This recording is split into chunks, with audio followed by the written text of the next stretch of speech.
The day we laid him to rest, the board stood in a flawless row. Dark overcoats, controlled expressions, the sort of grief that knows cameras are watching. I stood a step behind them. Not family, not part of the legacy, only the chief operating officer. Valuable, yet replaceable. They spoke of vision, continuity, and discipline. No one mentioned the envelope he had placed in my hand 3 weeks earlier, in a hospital room carrying the faint scent of antiseptic and aging paper. No announcements, he had said. His voice wasn't frail. Only deliberate. Let them show you who they are.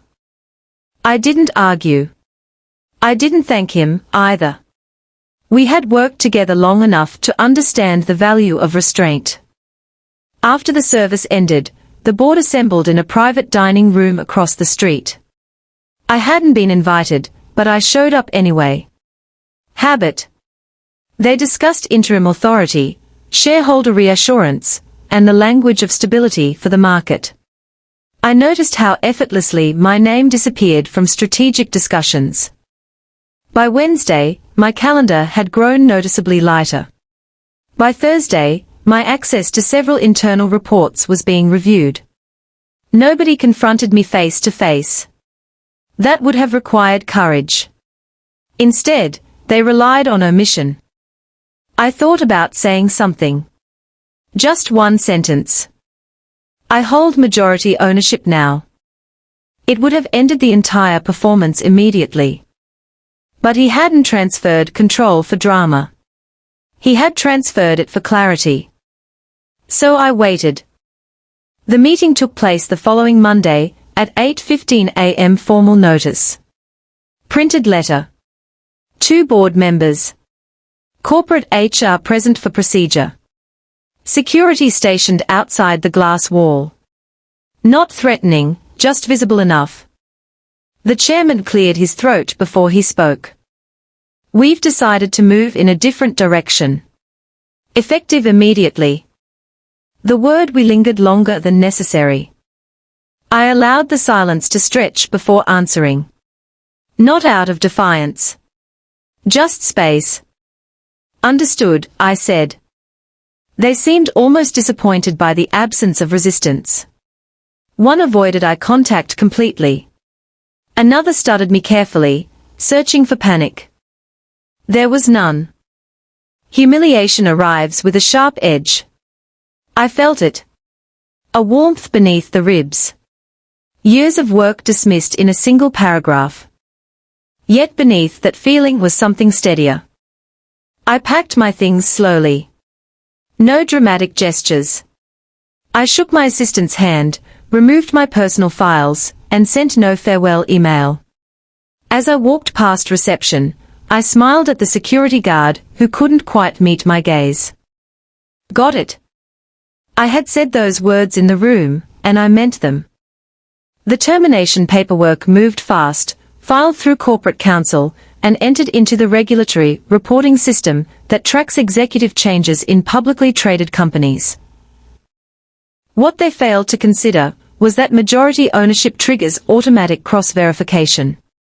When a controlling shareholder is removed from an executive role without a shareholder vote, the system raises a flag.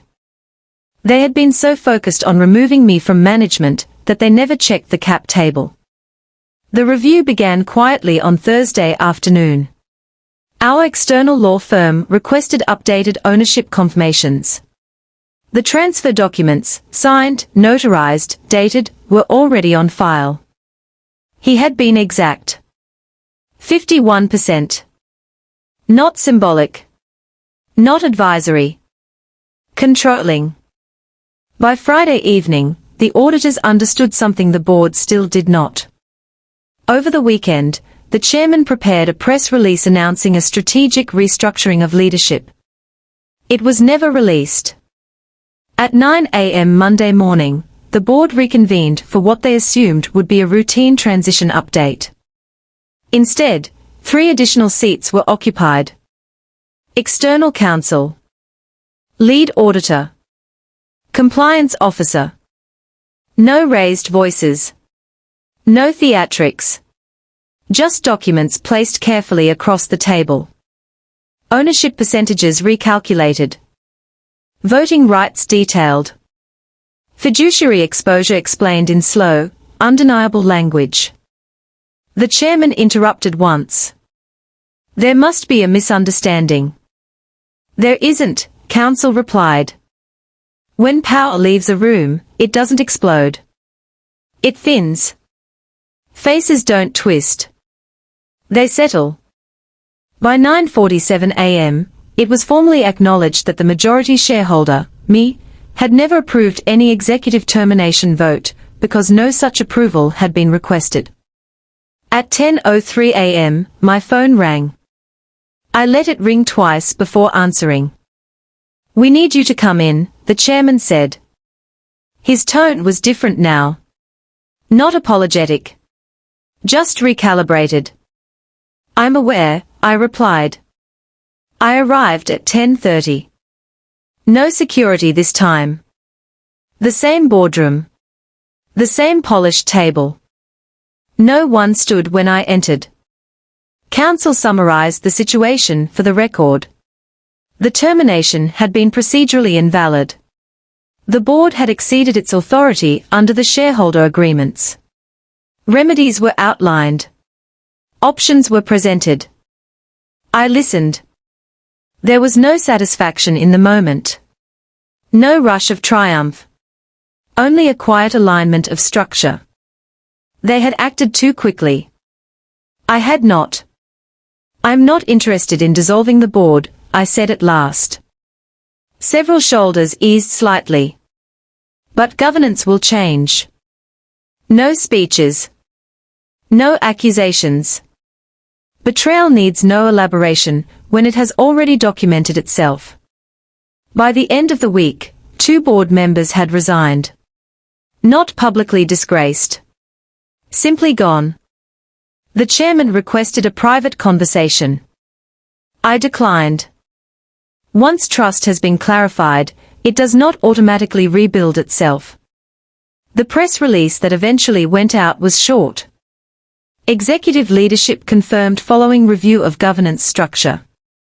No mention of the firing. No mention of the ownership stake. Markets prefer stability. So do I. Later, people asked why I hadn't revealed the majority ownership immediately. Because power revealed too soon invites performance. Power revealed at the right moment invites correction. I followed his final instruction exactly as he intended. Let them show you who they are. They did. The company is stable now. Profitable. Quieter. I still sit at the same end of the table. The chair never changed. Only the understanding did. There was no celebration. No victory dinner. Just a Monday morning when structure reasserted itself, and a room that no longer mistook silence for weakness.